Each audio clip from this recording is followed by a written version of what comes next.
October ni som panga hania zanlam thu thar chu South China Sea boina thu thar lam news site frang ten breaking news satana anman hi lolu chilteang helai boina inmung hi arain anin eptran le trongka anin khapton tran atang phai chuan in epna bak engma aso chuak to meulawanga ti mai turin hun ao reitwa China ram thren omten hemichin hi chu kanram tuipui ve ani tia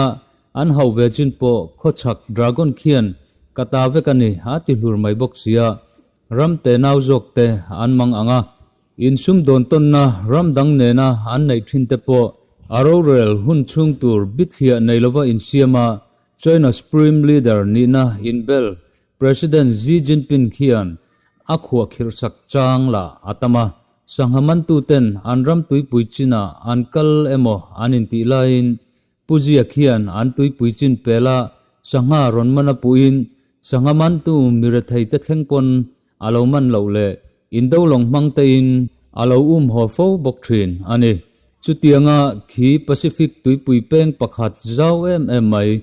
China chimlam tuipui hanti mai South China Sea le Pacific tuipui bungrang peng pakhat China thren om Japanin anta nei ve em mai China khothlang lama tuipui zaw tak East China Sea thirkar te tak te mai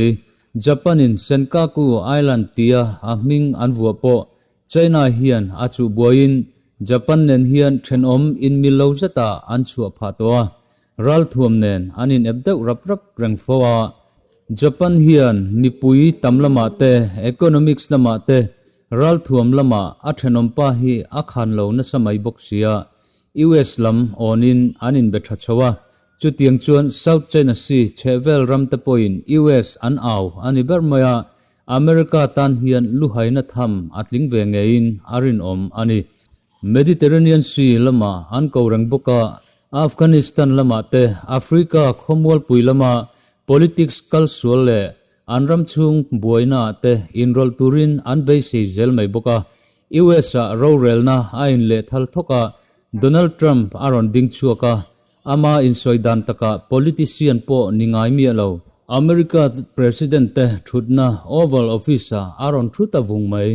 North Korea nuclear bomb manga khovel ari grab na chu rongai mo halin Kim Jong Un an US po kan bom threlova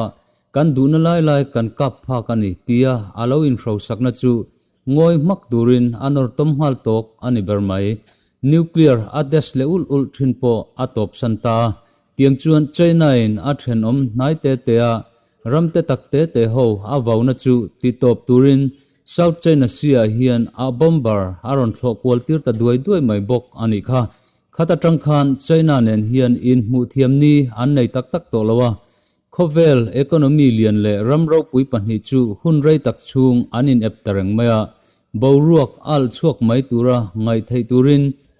US hian ain dolong tha tele fighter rolte bomber thok sang tak le bompur nem thei em mai te aron thon lu bel zut mai bok ani chutianga in epna boruak sang tak an nei meglain US lama presidential election alo naya Trump pahian a full power exercise turin hun anei thatok talo ani anin thanzoa atling le ani chuan malak na thar nei thei chau turangai ania chumi ma chuan campaign in aboi zui ta chara China virus mak danglam tak hi kalokai vea ma se China ka hlo ang chein an virus po ka hne ani atia isu ang dewin nithum le janthum nuwa virus na in an chung kwa an chenna White House Blue Room antia military hospital atangin aron hole ta hlol mai ani kha Florida a campaign a phei chuan video kan muang hian free avaizo nuwa a campaign ania Democrat hawin malak asak anti na hmuna mipui tam tak main ama anlo muaka lolom tu te ma alam kulvel ani chuan Florida state a hian ne na achan ngei inrin na nei chungin States hi alu ani tin America media thren khatten an puanga mase boina thar antok mayang empty thaiturin in than nai to tak mun thren khata chuan mel balot manga vote an thak tran mek to lain a mel malian ber niri China President Thupek Voin Khan International News Agency ten an puang ta chuai mai ani Xi Jinping a voice ngai audio hi a leak out zui ngala ti pal thila leak out ni point alang lova anti put chuak luya ang viau jok ani Business Insider in Voin October ni sompanga chundar sompania antarlan hi main source mangila news site dangami nen remkhom donila afia deu ome Chinese President Xi Jinping hian People Liberation Army te chu indau tura in peiturin ahriatira hai alat ape ani tin antar langa a voice record atranga an soifiana chuan China in ramzau na athomek na mun ranga China People Liberation Army ho zongjong a huap tirvek nin an soya Business Insider hian line of actual controller People Liberation Army te a huam tirlawa Voin lama China leader Thupek hi South China Sea bika indau tura Marine Corps te in buat sai turle an chakna tharui nei zongjong te po mang thai turin Thupeka hian asoi jok nin antar lang ani Guangdong China Southern Province Marine Corps Military Base atlona China People Liberation Army ta chu indau tura in buat sai turin le ral thuam chikim mang thai tura in buat sai turin ahriat tir nin antar langa mase Business Insider po hian konfi takin an soingam chi alo nin alanga Indian and bordera boina le in epna sang tak an nei lai le South China Sea tension sang tak mai an nei lain Chinese President hian military base hi tloin he Thupek hi ape ani tin antar langa line of actual control hi Xi Jinping hian ron mention tello ma se South China Sea India in athopui Australia US France Germany le Japan ta hi athau thak athiang don lo nin analyst chuan ansoya chuwang chuan indona hi apuang thut ani chuan line of actual controller in epna hi automatic in aron hong telngal ngai tura an ngai ani Tarlan danin PLA te chetlak dan tur hi China President hian asoi chiang viawa hai alat ani thu asipaite ahriatira indau tura in buat sai satlia ringot turin atilo bok nin alanga anral thuam engkim an tharhui chakna zongjong mang thai tura in buat sai turin ahriatira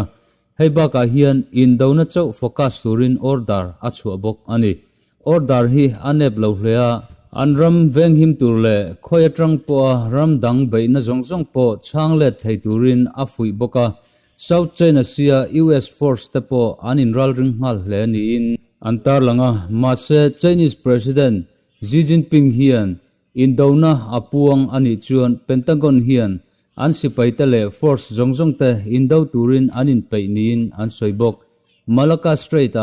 Indian worship te po asoi danglam hal ni in tarlan ani boka India hian he Thupek awang hian South China Sea hian China nen in epna thar dang an nei belle don ni in antar lang bok ani Chinese President Xi Jinping Thupek hi ataka People Liberation Army te hian an bo zui ani chuan